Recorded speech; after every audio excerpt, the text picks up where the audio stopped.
Welcome to the Judgment Call podcast, a podcast where I bring together some of the most curious minds on the planet. Risk takers, adventurers, travelers, investors, entrepreneurs, and simply mind-bogglers. To find all episodes of this show, simply go to Spotify, iTunes, or YouTube, or go to our website, judgmentcallpodcast.com. If you like this show, please consider leaving a review on iTunes or subscribe to us on YouTube.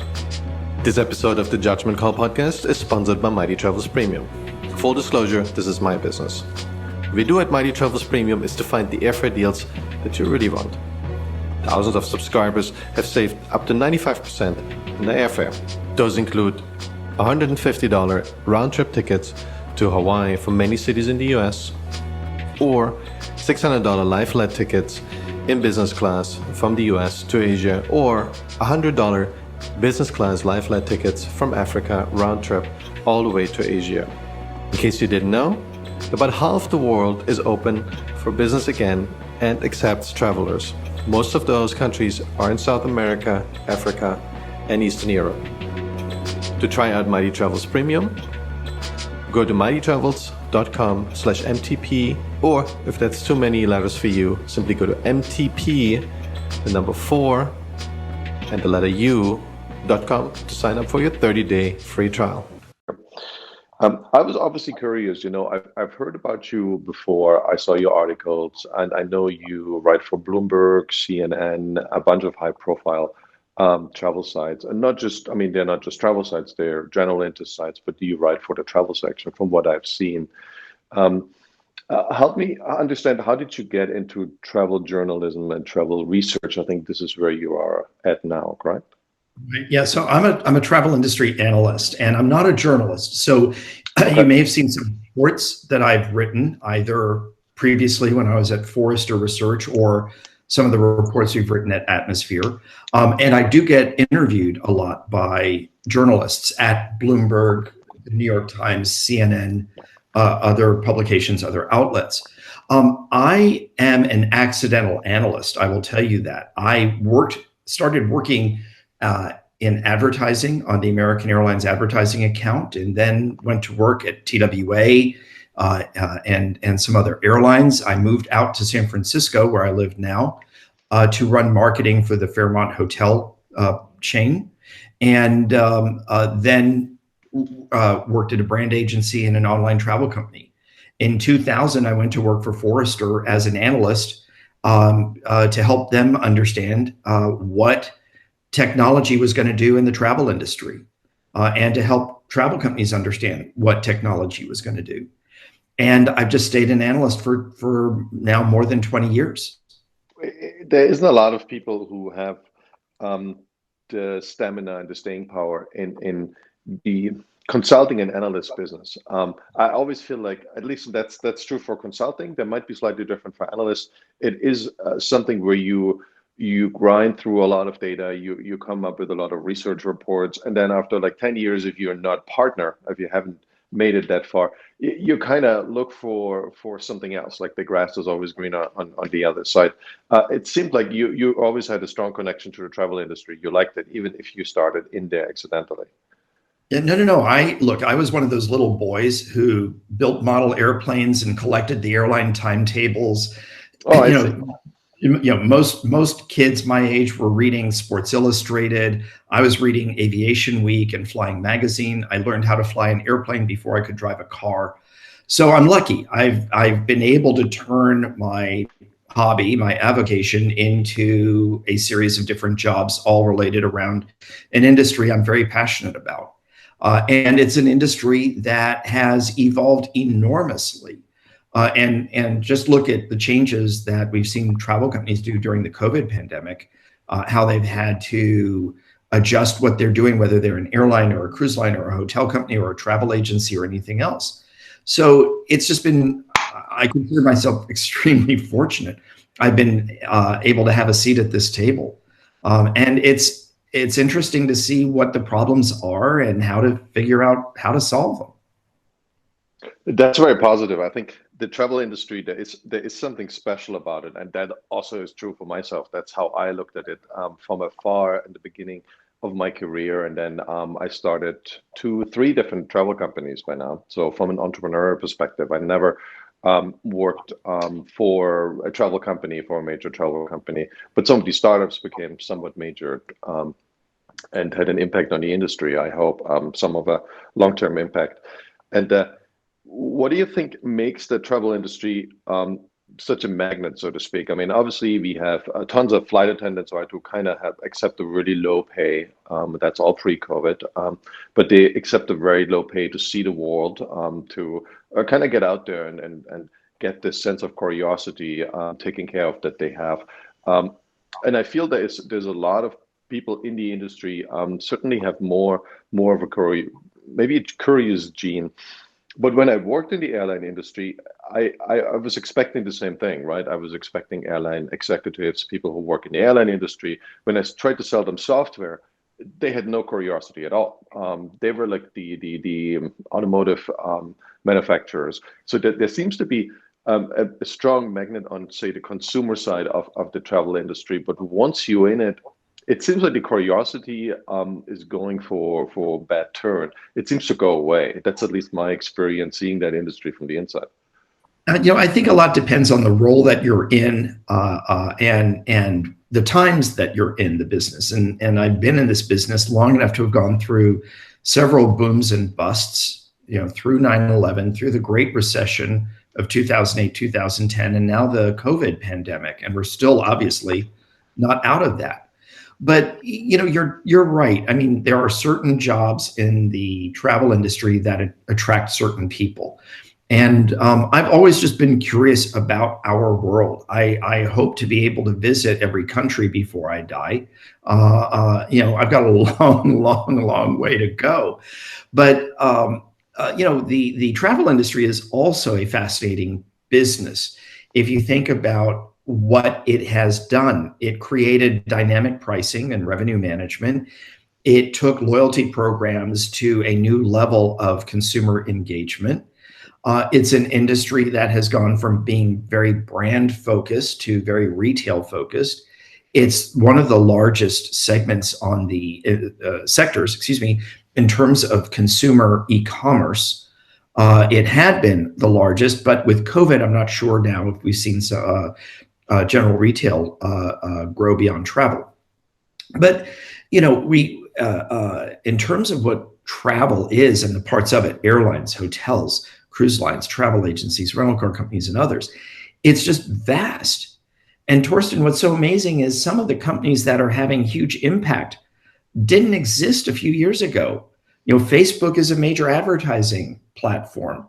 Uber and Airbnb and companies like those have disrupted ground transportation and lodging.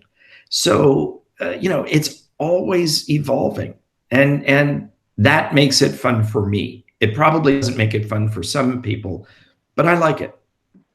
Yeah, I love your enthusiasm, and I see it the same way.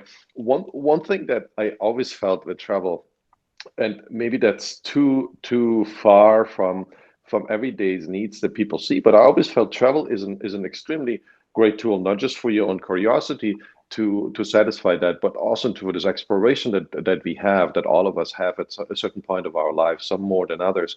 It also is a great tool for kind of making world peace happen. Not necessarily in this kumbaya element, but I feel like if I've been to 130 countries, and I've had people on who've been to all of them, right? But it's very it's very easy to be partisan if you live in a small town. And nothing against small towns. I love small towns. But I'm saying as more you see other places, and as more you see other countries, at some point you develop a level of there is so many different solutions to this problem.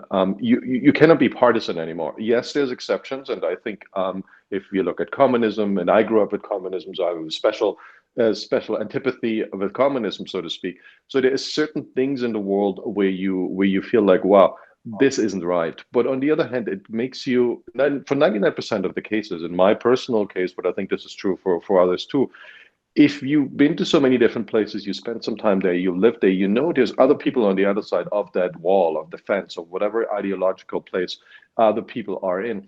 and they're just people, and they want kind of the same thing you want. And I feel like if you take travel seriously and spend enough time in it, you're going to come out on this side of world peace. There's almost no other answer. I agree. Look, I'm fond of saying anytime you leave your own neighborhood, you're traveling somewhere. So whether it's across town to a different neighborhood in the same city where you live, to a town a few kilometers or miles away, to another state, to another country, to another continent, you have the opportunity to learn, to discover, to experience. And obviously there are a lot of factors that go into it when we take a trip. If we are on a business trip and it's very busy and our schedule is packed, and maybe it's a day trip where you're flying, let's say from San Francisco, where you and I both live, down to Los Angeles or up to Seattle, where it's a day trip, you're not exactly going to have a lot of time to explore, but you can still be open to those moments, those serendipitous moments. Maybe it's just a nice conversation with someone at a coffee shop. Maybe it is seeing something, a different view that perhaps you noticed before. But you are so right when you talk about when we do travel, especially internationally, and especially if we have time to spend in a city or in a country, and if we are open to learning and understanding what it is. And you're right, there's we are all, as people, a lot more alike than we are different. We all have a lot more of the same shared goals. It helps when you are somewhere to understand what are the hardships that a community or a country and its people face. What are the advantages that they enjoy, etc. And that's what I try to do when I'm traveling, is to be open, to be open to learning, to be open to active, I call it active watching and active listening, just being an observer of where you are. And when you have the chance, participate. I mean, getting in conversations with people, having, enjoying and experiencing things on the real level, not the manufactured, we've got 17 places to see on a tour bus and 3.5 days to see them in. That's not traveling. That's the equivalent of processed food. I mean, it's processed travel. It's not organic. And that's not as much fun. I like that you say that, and those are wise words. I think we fully agree on you, and that is pre-COVID, and I think it already has changed to the better. But there's been so many places in the world that had been great. Thailand is the best example, but it also applies to many places, say in Indonesia. It applies even to places in Africa that seem to give you this opportunity to be part of somewhere else, but still don't miss home too much, right? So you live in a place where you can be productive, but you can also talk to, and you're involved in a different culture, but in a way that you can still do your work, say on your laptop, and you don't miss the amenities of home too much. There's lots of those places. What I think it happened to is this dark side of tourism, right? And it's not the dark tourism where we go to Chernobyl. I thought that was actually interesting. I think that's a misnomer. The dark side for me is going to seeing these places become seedy, dirty. There's a wrong kind of tourist there. Someone who is not open, someone who is literally just on a hunt for the next package tour, someone who's seemingly only interested in the lowest economy fare. And all of these things on its own are not a bad thing, right? I do this too. But I feel like the spirit of curiosity, the spirit of travel was broken in these instances. And we saw this in Thailand, the wars with, 40 million, 45 million tourist arrivals on a population of less than that. And I don't know, do you think there is a real fix to this? Is this is an education issue? How can we scale tourism, so to speak, or travel, irrespective of what word we use, and say it comes back after the COVID? How do you think we can scale it to 5, 6, 7, 10 times over what it was before COVID, and still not develop all these tourist ghettos, so to speak? No, you raise a very important point, and I believe it was Skift that coined the phrase over tourism, and it's a very, very valid point. I remember several years ago, I took my eldest nephew on a graduation trip as a graduation present. We went to Paris, and it was his first time there. And we went down to Versailles. And Versailles was just overrun with tourists that day. And it was summertime. It was July. It was right around July 14th. So, of course, it was going to be busy. But what shocked us is we walked into the Hall of Mirrors, and all we could see were people. You could not see the room. And so when you talk about dark tourism or the downside of tourism, irresponsible travel, I don't begrudge anyone who is able to find a great deal and takes a trip, because one of the great things about travel is it's become far more affordable and far more accessible to a lot of people. And going back to what we talked about, the more of us who travel, the more of us who understand our world, the less we have to be fearful of. But we have to be responsible when we travel. What I'm going to be very curious about, to get at your question, how does the industry support growth without killing off the world we're going to see? In the post-COVID world, having, for a lot of people, obviously not everybody, but a lot of people were able to do work from home, which really means work from anywhere. When their offices reopen, will they go to their bosses and say, I like being in the office, but I also like the flexibility of being somewhere else. May I go off to this place, whatever it is? Maybe it's a lake 50 miles away. Maybe it's a ski place 200 miles away. Maybe it's Thailand, but go there for 2 weeks, for 4 weeks, for whatever it is. I know I have my commitments. I know I have this project due or this responsibility or whatever else. I'll hold up my end of the bargain. Will you let me do that? I think we're going to see a lot of those kinds of conversations take place. And when they do, I think what happens is travel perhaps gets spread out a little more evenly across the calendar. We don't have the same degree of summer peaks or holiday season peaks that we did.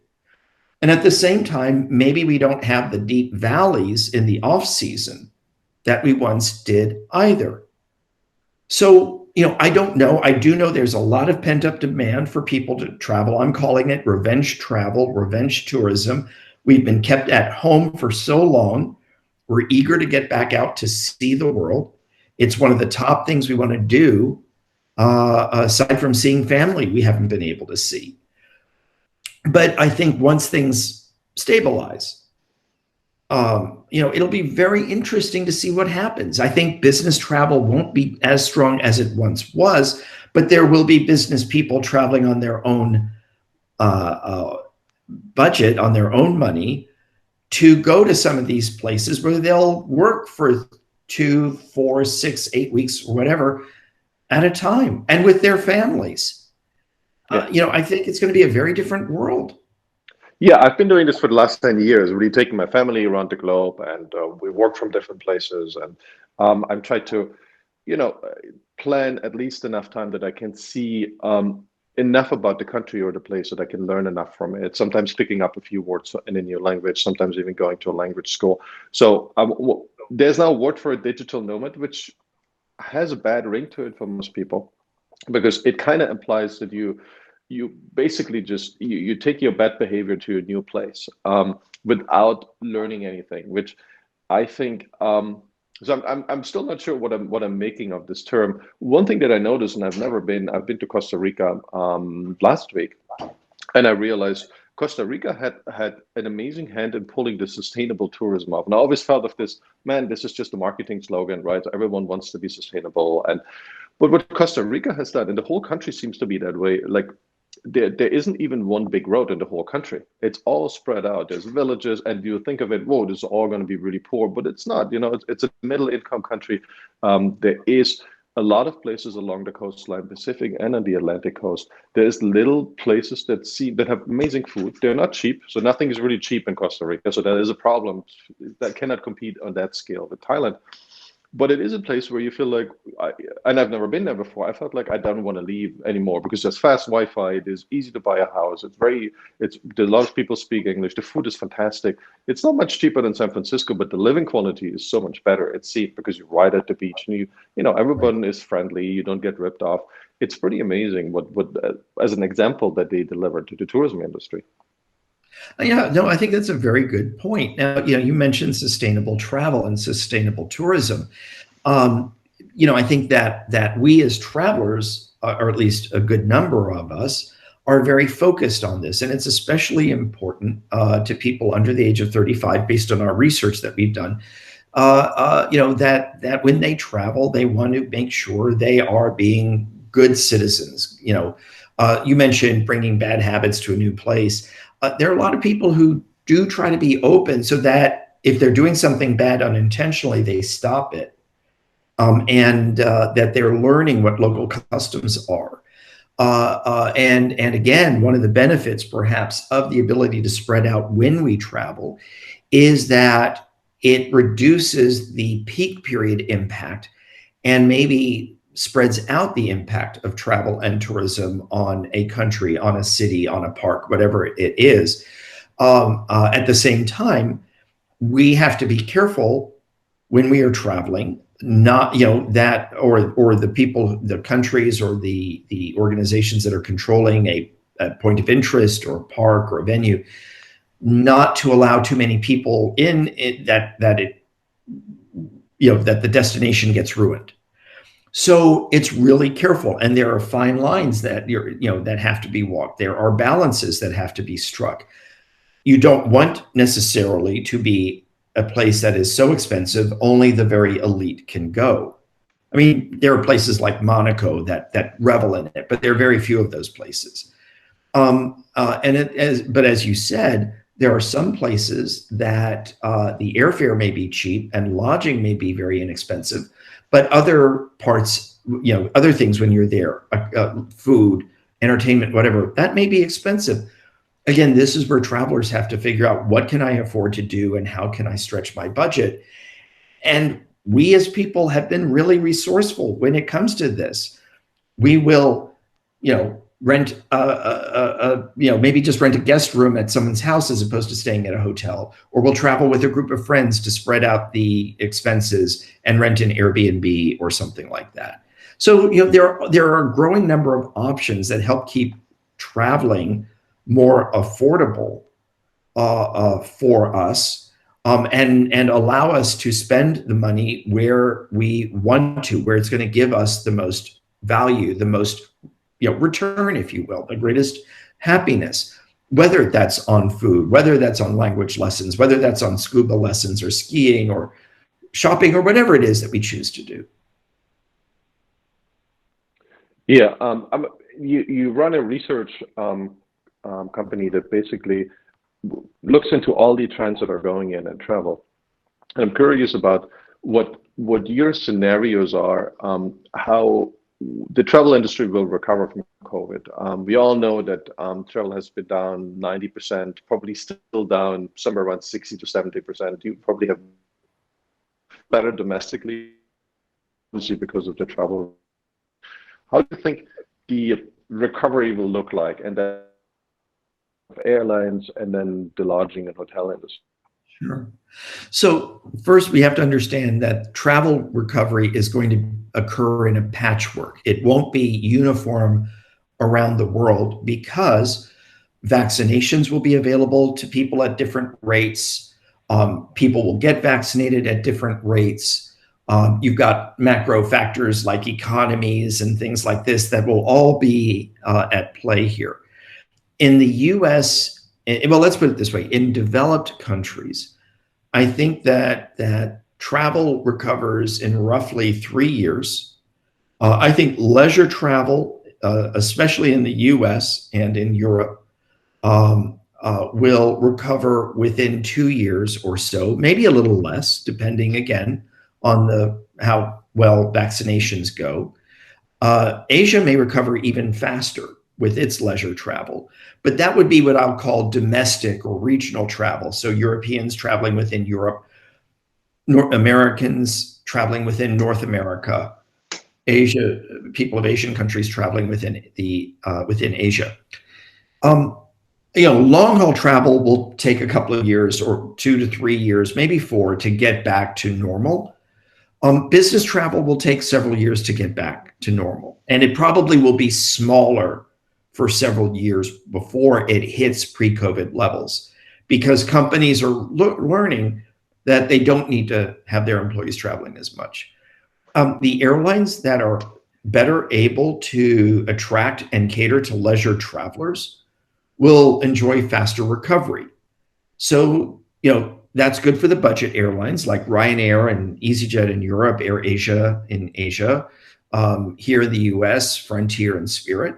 But the big airlines, the British Airways, the Cathay Pacifics, the Thai Airways International, the Americans and Uniteds, they've got a lot of tools that they can use to recover, pricing and frequent flyer and all sorts of marketing tools that they'll be able to use to recover. I think the lodging industry will see good recovery. It will be led at the 4-star and 5-star level because the very well-to-do are eager to travel. They're already booking up some of these high-end hotels and resorts. I was on a call recently with a bunch of travel agency owners and advisors, and they told me that they're already seeing some popular destinations be sold out for the Christmas, New Year's 2021, 2022. So this coming Christmas, which is 9 months away. So, people do want to travel. I think there'll be good airfares out there. I think there'll be good bargains out there. But again, we have more options, especially in lodging, where we can use organizations like Airbnb and HomeAway and others to get rent a house, rent a condo, rent a yurt, whatever it is that makes you happy. Yeah,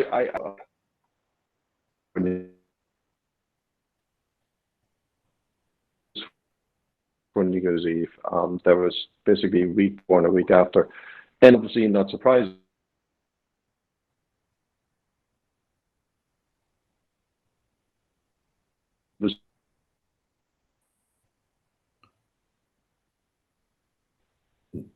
Torsten, I'm sorry, I'm losing you. The connection's necessarily. not very good.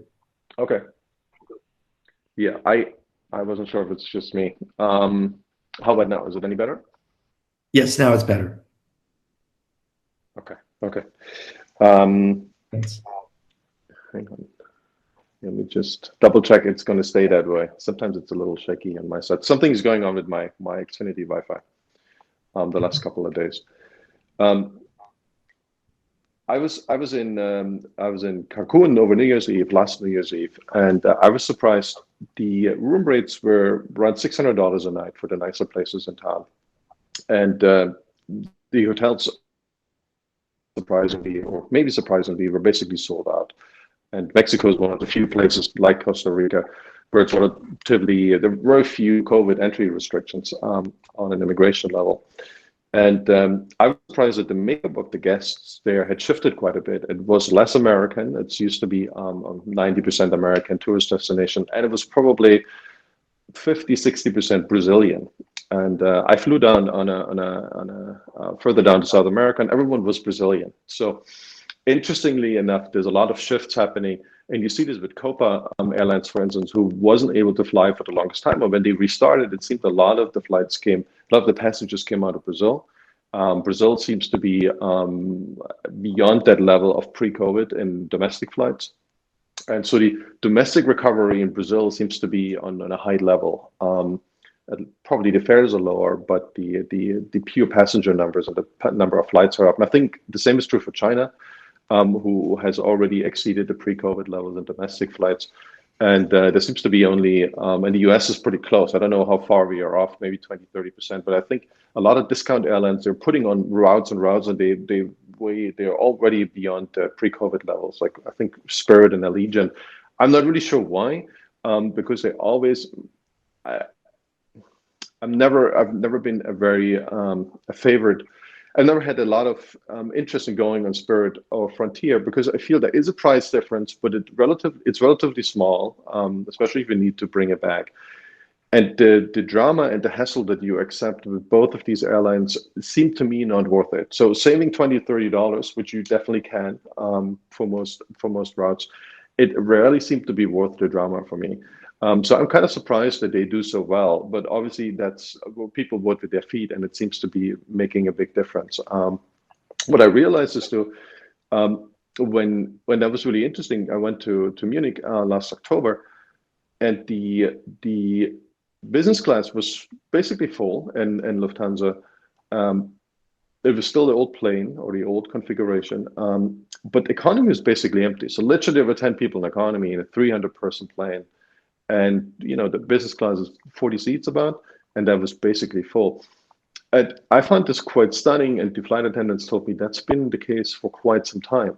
And that's kind of surprised me because people would say, oh, leisure is coming back, obviously less internationally, and that was in October, a different time, and business is behind. But that was the opposite of what you would expect, at least on that particular route to Europe. I found this quite interesting. So there's a lot of things all over the place, I guess, that are hard to forecast from a macro view, right?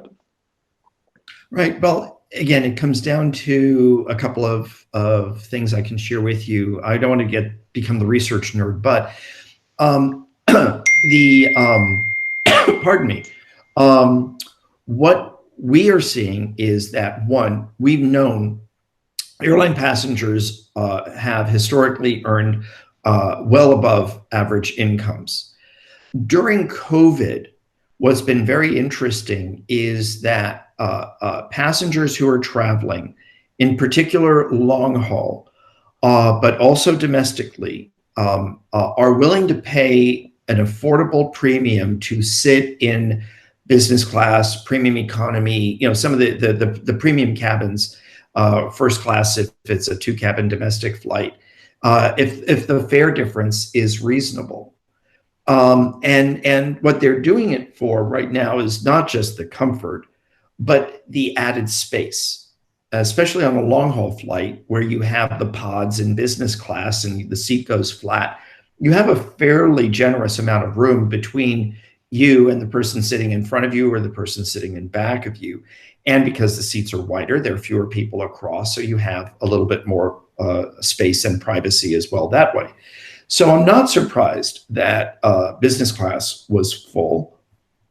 The airlines have also been discounting a lot of their airfares just to get people on the plane and bring cash in the door. Now, to the point about the budget airlines, such as Frontier and Spirit here, or Ryanair and EasyJet in Europe, or others in different parts of the world, what they do is they democratize air travel. And we see segmentation in the airline world, just as we do, let's say, in retail, where you have stores that cater to people of more limited incomes, and stores that cater to people with more disposable income.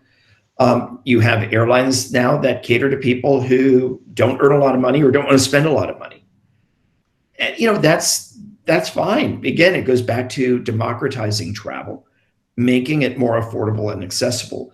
And frankly, those discount airlines also serve as a lever on the larger airlines and force them to compete, maybe not penny for penny, but to a certain degree in terms of their own discount fares. Yeah, that's absolutely true. You see those fare wars going on. I think there's one right now between Miami and LA, and a lot of airlines that either put more seats on it or more airlines have started flying. And JetBlue just recently started flying, and it's extremely cheap right now. I find that quite stunning. And you would expect only the flights from LA to Miami are full, but no, the other way, there's also people in it.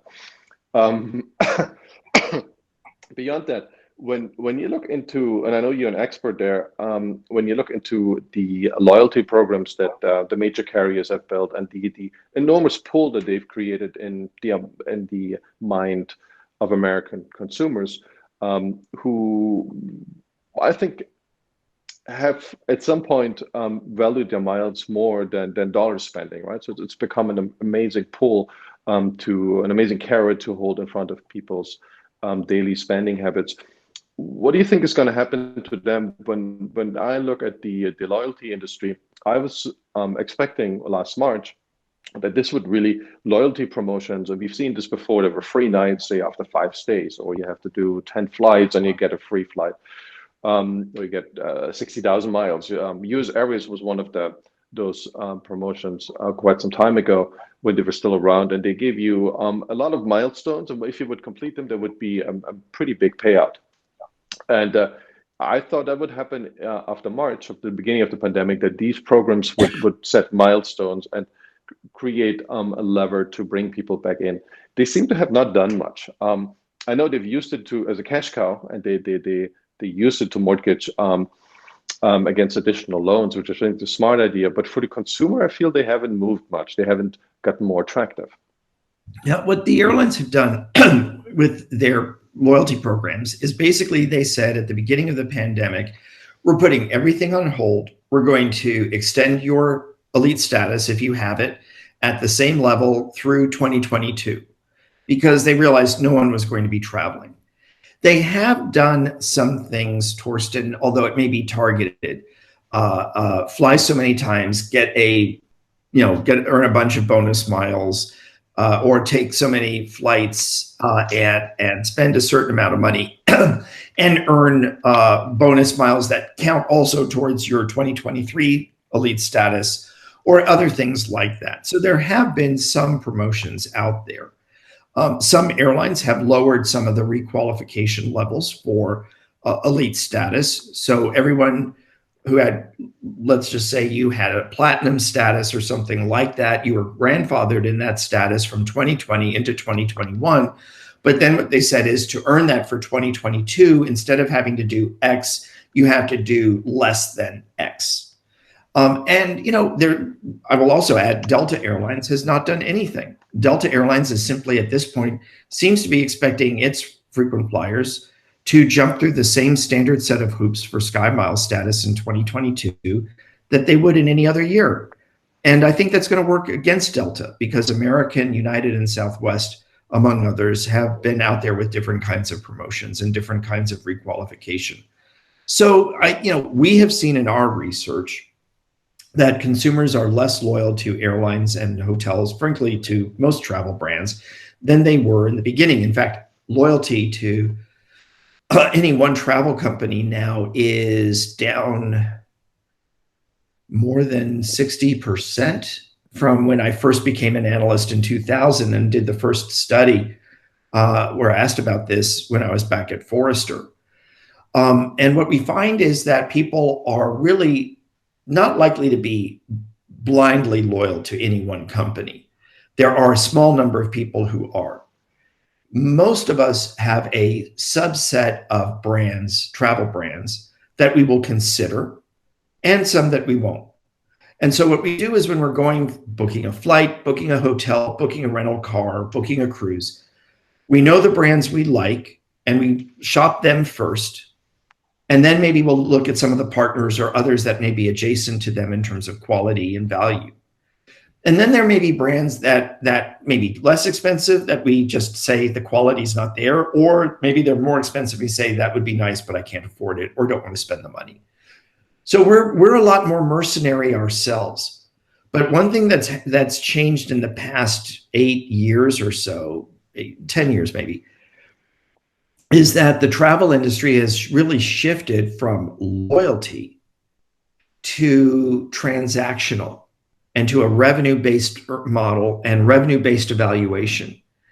And they don't really care as much about the person who may be staying with them every week, but only spending $5,000 in the course of the year, as they do the person who may stay 10 times a year, but spends $30,000 because, they are just able to book better quality hotels and book suites and dine and entertain at the property and whatever else.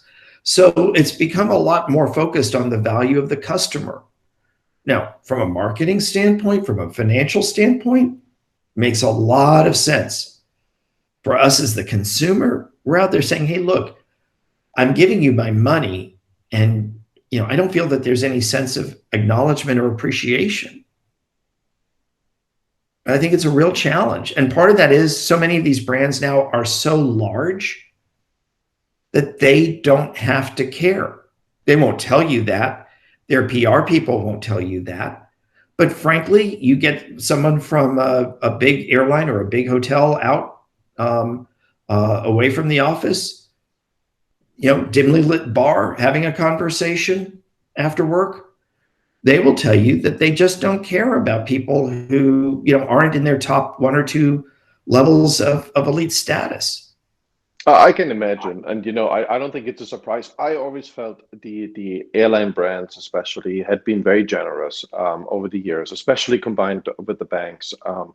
And that package really allowed a generation of travelers, including me, to see the world using rewards in a way that I thought would never be possible. So I'm very, very, very appreciative, and I'm very thankful of what this.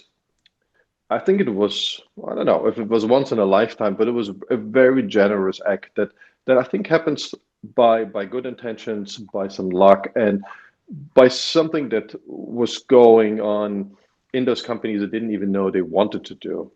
So I'm very grateful. On the other hand, I feel it is very hard to pull off these massive loyalty programs, 30, 40, 50 million members, customize them, and deliver a personal experience. And I think it's a little comical when you check into a hotel and someone who's never seen you before tells you thank you for your loyalty because you have a status with that hotel chain, right? Or the same is true for airlines. And you're like, well, I'm maybe have the status with all the different airlines, right? Or maybe with all the hotels. So it's a little comical because I know what they want to do, and I think they do try to create this personal experience. I actually think they're doing a pretty decent job, but obviously the margins that maybe used to be there are maybe not there anymore, and that obviously will create more pressure to not create customers so special. What do you feel is there a future for these non-revenue based mileage programs, especially say we earn these miles based on how many dollars we spend? I think this is not true for anywhere in the airline industry as well as in the hotel industry, with very small exceptions. But some airlines still give you the ability to get an outsized reward by having a fixed number of miles for, say, you want to go to Asia. That's only 50,000 miles, say, on Alaska's program on Cathay. And you can go to South Africa for just 10,000 more in business class. Do you think these things will survive, or another? And I think Delta is just using the opportunity right now. They have devalued quite enormously their own chart when you travel on partners. Do you think these kind of the beauty of these award charts is gone, and they will all be revenue based? So you get a 1 cent discount per every mile you've got. Right. Yeah. So the fixed award charts are going to go away if they haven't already. For one thing, pricing awards dynamically allows the brand, whether it's an airline or a hotel, to give you the product at a lower price. Sometimes if demand is softer or capacity is greater than anticipated. So that's good. But as you said, there are also going to be times where you go to redeem your miles and you look up a flight or a hotel stay, and you're just shocked because it's 800,000 miles to fly in business class from, let's say, the US to Australia. Well, that's not exactly a great bargain. It's not in terms of the miles, especially if you don't have 800,000 miles. But on the other hand, if you're sitting on several million miles, and you don't have to fork out tens of thousands of dollars in cash, it may be just fine. I mean, again, perspective will be really, really important.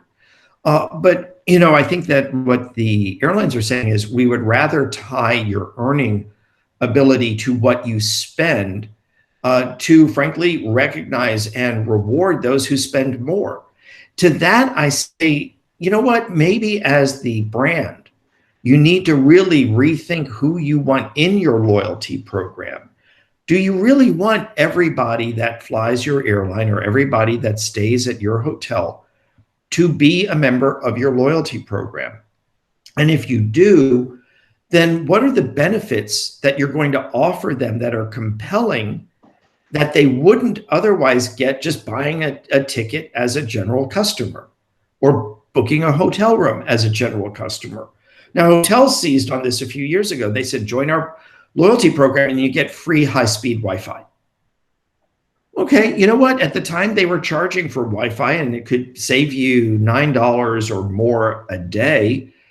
You know, for a lot of people, that was meaningful. But others were saying, you know what? I'm staying on business. I'd expense it anyway. I don't care. So I think that you really have to recalibrate. What are the benefits you want to offer? You know, you may come to the conclusion that really, instead of having 100 million people in your loyalty program, you really only want 58,000.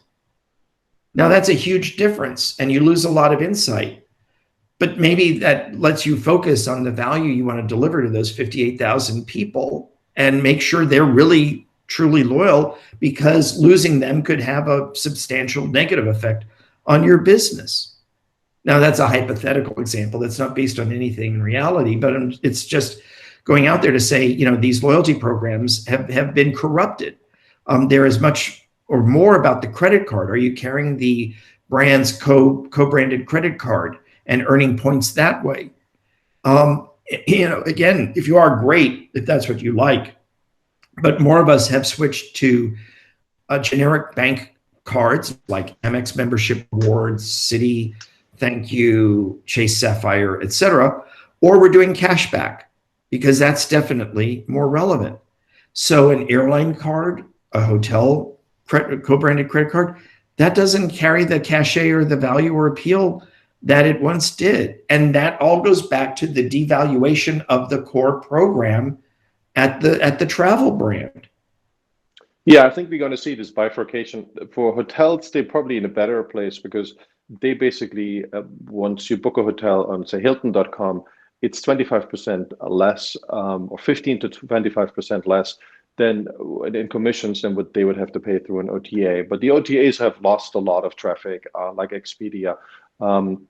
They've been consolidating themselves. So I think they still have this idea in mind that they can save 25% by booking on the hotel website. And I think for hotels, that still is really important because you have to run a certain hotel website. You have to have a mobile interface. There needs to be marketing behind it. So I think they still have, for every member, there is a value proposition that they can kick back, say 10% less, right? And they kind of do this with member rates for a while now. For the airlines, I feel for most of their members, as you correctly say, there isn't a lot of value left.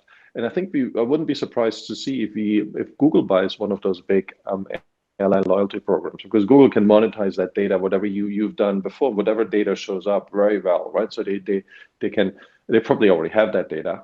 They probably pay for it, but they don't run the program yet. But one of those big data giants, I think I can see them run most of the membership very profitably, and then kick back airline miles to consumers on a certain level, depending on what that is. And then only, as you say, the top 100,000 really stay in the Delta program. You know, I'm not so sure that they would sell it to Google, but I will say that airlines and hotels are making much better use of their loyalty program data and their other customer data than they were a few years ago. And airlines are building out software capabilities to extend personalized offers through different channels, including online travel companies like Expedia, as well as traditional retail and traditional corporate travel agency organizations. So, you know, the airlines and the hotels, for that matter, cruise lines, rental car companies, rail companies, and others are all working to use the data that they have on us better, because what they found is if they send us personalized offers, we will respond. Not only are we more likely to buy, but we actually spend more if we're getting a personalized offer. The core offer may be a discount, but then we end up buying other things as part of whatever the purchase is. And we have seen through our research pre-COVID that personalized offers can lead to as much as a 20% increase in average order value. And BCG, Boston Consulting Group, has done research pre-COVID in retail, where they found personalized offers can increase sales there 5% or more. So, it's in the seller's best interest to use that data and to make us feel loyal and to make us want to open those emails or respond to those text messages with the offers, and we will. But, again, if they're not delivering on the basics, if the room isn't clean, if the people aren't pleasant, if the restaurant isn't good, if the neighborhood where a hotel is located isn't safe, you can have the most generous loyalty program in the world, and we're not going to patronize that property anyway, and we may not want to go back to the brand. Unless it's a mattress run.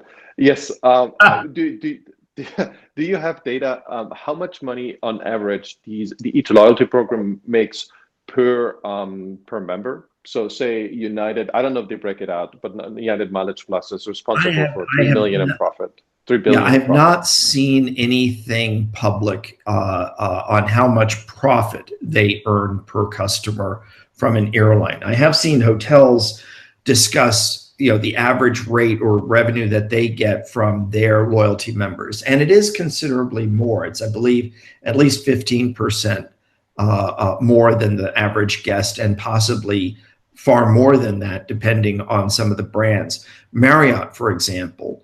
Marriott International has been very good about monetizing its Bonvoy loyalty members, and those members have shown that they are willing to pay more, that they are willing to they engage more with the brand, they stay at more of the flags, more of the brands within the organization. They spend more on property. So, again, if you got the right value proposition and your customer and you've got a product that meets or exceeds their needs, great. The challenge in travel is to get ahead of the customer, which is very, very, very hard to do, very hard to do. Our expectations as consumers increase every year because,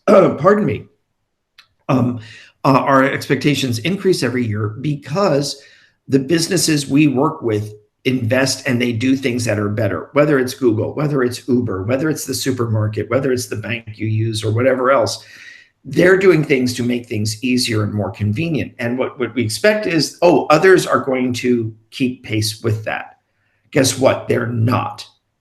And so as a result, there's this disconnect. There are unaligned expectations.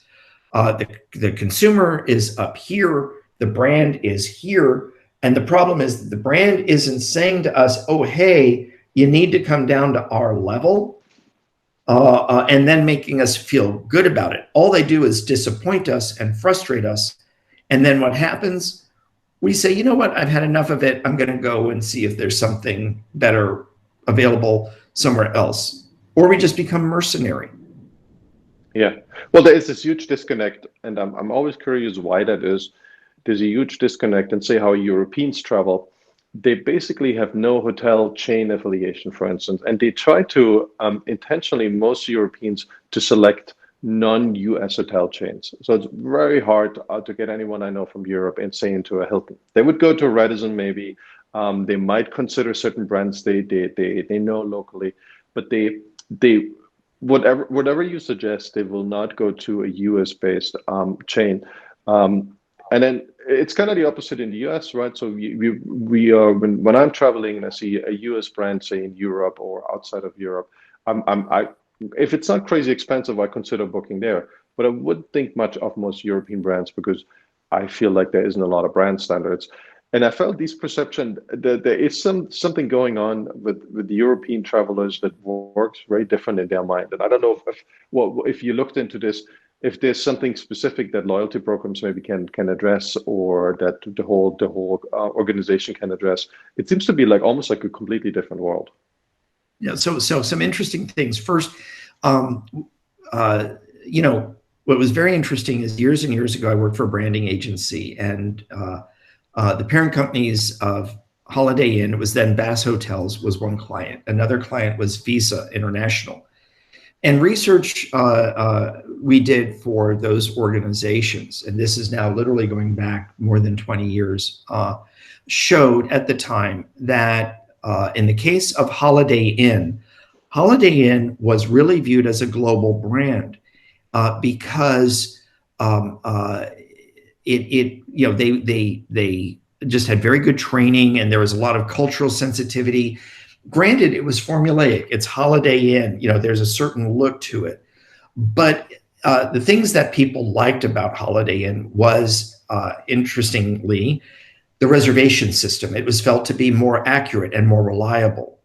And the cleaning standards of the rooms and comfort of the beds. Those were some of the things that stood out. So Holiday Inn was very successful in making itself viewed as a brand of the world, a global citizen. Now, the views of Holiday Inn varied from country to country. Americans were less enamored with Holiday Inn, for example, than people in certain parts of Europe or Asia. And in Asia, Holiday Inn was actually viewed as true luxury, as almost aspirational in certain markets. With Visa and Amex at the time, Amex was seen as a business credit card carried by American executives or executives who work for US-based companies. Visa was much more, it was considered to be much more of a global brand. And in part, Visa didn't have the word American in its brand name. So let's bring it up to today. You know, you mentioned that Europeans don't want to stay at branded hotels, US branded hotels. First, Europe, until the past 30 years, didn't have a lot of branded hotels for the most part. It was a region where independent hotels dominated, often hotels owned by a family for generations. They didn't have, aside from maybe big cities such as London and Paris and Frankfurt, they didn't have the big multi-hundred, let alone 1,000+ room hotels that you would see in the US or certain other parts of the world. And so there are cultural tastes and cultural preferences. What's been very interesting is that in the past 20 years, the US brands have been very successful in exporting brands such as DoubleTree by Hilton and Westin and Conrad and others into Europe and elsewhere. Those brands are very well received. The developers like it because they, you know, it's a known product. They can make more money. And they're attracting people who've run independent hotels to convert to some of these brands. Accor has gone on an acquisition spree. It owns Fairmont. It bought Raffles. You know, and it's grown its own suite of brands in Europe. You know, so it's just very interesting to see that now Europeans are more comfortable staying at brands, but the brand has to be relevant. It all goes back, Torsten, to, you know, what's in it for me as the guest? Are my expectations going to be met and ideally exceeded? And so, you know, brands bring a certain sense of familiarity, although they also force a little trade-off in terms of conformity. Well, talking about a brand that has developed very nicely, I'm always curious about Qatar Airways. They've been able to build their brand, obviously driven by a lot of money, but that's kind of a given in the region. And they've been able to build a brand and also put in the innovation, put in the work. They've innovated on their business class a lot. They played with first class. It didn't really work out. They kind of have taken that off the menu a little bit, and they really reintroduced an economy class cabin that we used to know, that comes with good food, something that, you know, we probably still remember from 25 years ago. And they are able, they've put the money into branding and also created an airport and hub that actually is worthwhile connecting it. And what's even more surprising, during the pandemic, they seem to have of being able to keep up their network. I don't know if their planes are completely empty. That might be the case, but they rarely cancel the flight completely. They maybe only fly 3 times a week. Well, most destinations are still intact, and they always had a long-haul network. So they never had much of a short-haul network. Saudi Arabia for a while, that's now slowly coming back as well. But when we contrast this to Emirates, which always was known for pretty big planes, but also pretty empty planes, and that was pre-pandemic, they were mostly never really full. And they had like 3 flights from LA every day and 2 from San Francisco, a massive capacity. And it seemed like they've cut their network by 90%. And Qatar is kind of, and so that's true also for Etihad. So what's going on with Qatar? Is it just destined of losing a lot of money? Do they think this is a real opportunity? Are they getting a little closer to making any money? What's your insight into Qatar? Well, Qatar Airways is state-owned, and the government of Qatar has said they're willing to keep the airline going. Now, a lot of the routes that they've been operating have been less about people and more about cargo, moving belly cargo, either exporting goods or importing goods into Doha, or using Doha, to your point, as a transit hub for some of that cargo between the, let's say, Europe and the Americas at one end and India or Southeast Asia at the other. And Doha is a very, very convenient airport, a very geographically well-placed airport. So it makes a lot of sense. But Qatar has definitely invested in the passenger product and the passenger experience. Their business class Q suites have earned the praise of some of the most finicky flyers I know. The reason that they had first class only on the A380 is that, frankly, they felt they didn't need it on any other flight. For one thing, very few people will buy first class. But also, when your business class is so good, what are you going to do? What do you do to make first class that much better?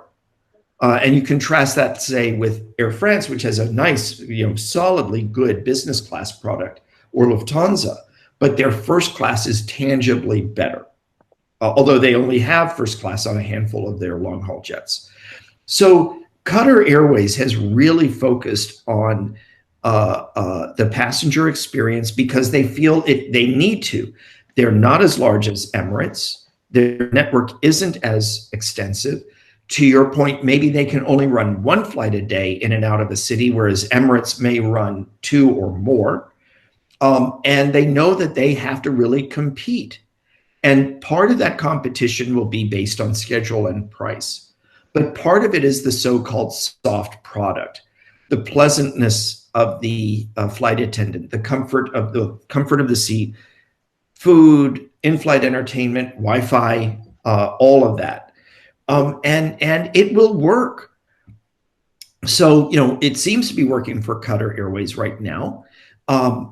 And I think the other thing that they're doing is they realize if they fly through the pandemic, if they open new routes, for example, they've opened new routes from Doha to both San Francisco International and Seattle Tacoma. If they're there now, by the time people start traveling again, they'll be more of a known factor. And it will help them compete with other airlines, whether they're European carriers, Asian carriers, or other carriers from the Middle East. And maybe they won't have to discount as much. One thing that I noticed when I talk to people who start an airline or helped start an airline, it's relatively easy to start an airline. Warren Buffett has this famous saying, and it's relatively easy to make it a product that people find of interest. Even marketing is easy because you just slash the fares like Iceland Air, not Iceland Air, Wow Air. Excuse me, but Iceland Air was going in a similar route for a while, similar destination for a while. But it's really difficult to make an airline profitable and sustainably profitable, not just for a year. And we put we defer a lot of expenses in that particular year, but make it sustainably profitable. That's a feat that for the longest time was impossible. And then the US airlines became so profitable, amazingly profitable, like Alaska Airlines. Do you think this, and now, a lot of airlines have gone down and they're out of business, or they will go down. I mean, if the travel recovery will be another 12 months out. I think it's going to be even more airlines that stop flying entirely. Do you feel we're going to see a renaissance of really profitable airlines, because there is simply there's a much smaller amount of airlines around? And to an extent, I always felt some airlines maybe are not even in the business of making money. So because there's so much more money to be made from people they bring into the country, and in cases of Qatar to raise the national image, which is really strange. Do you feel we see the super profitable airlines again, or there will be a sustained 5-10 years where nobody makes any money?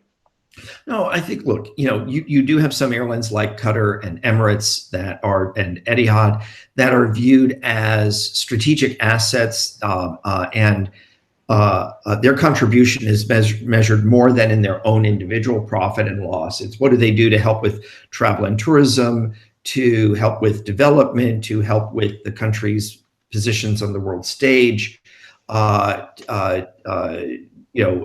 trade and more. But for airlines that are not state-owned or whose governments are not as generous as the UAE and Qatari governments may be to their airlines, the airlines do have to earn a profit, or at least not lose a lot of money. I do think that within a couple of years, and I do think it's no more than 2 years, at this point, we will start to see airlines return to profitability. And assuming that the global economy doesn't go haywire, that oil and thus jet fuel doesn't go haywire, that we don't have any other crises, I think we will see the airline industry, continue to be profitable starting in maybe it's 2022, certainly no later than 2023, and continue forward. What we don't know is how profitable will it be? What will demand look like? Will consumers be willing to spend money on all the optional things? Will planes be as full as they once were? Will airfares be as high as they once were? So there are a lot of unknowns, Torsten, at this point. I have worked on a startup airline, and I will tell you, the first year is really, really hard. But you're coming off of a base of zero, so everything looks good. When you get into year 2, year 3, year 4, that's when it becomes much more difficult. The comparisons become more difficult. You're more of an established business at that point. And you don't have the luxuries and the flexibility and agility sometimes that you did when you were starting up. But I'm hopeful, and conversations I've had with the executives looking at their balance sheets and financial data and looking at data from organizations like IATA, as well as my own research, I think 2022 is the year we start to see airlines return to profitability. Though it may be modest, but it climbs from there. Well, on that positive note, I want to thank you for coming on the podcast. Thanks for sharing your knowledge. Thanks for doing this, Henry. Thanks, Torsten. I enjoyed it, and I appreciate being invited. Absolutely. I hope we get to do this again. I would like that. Henry, have a good one. Talk soon. Okay, take care. Stay well. Bye. Bye-bye.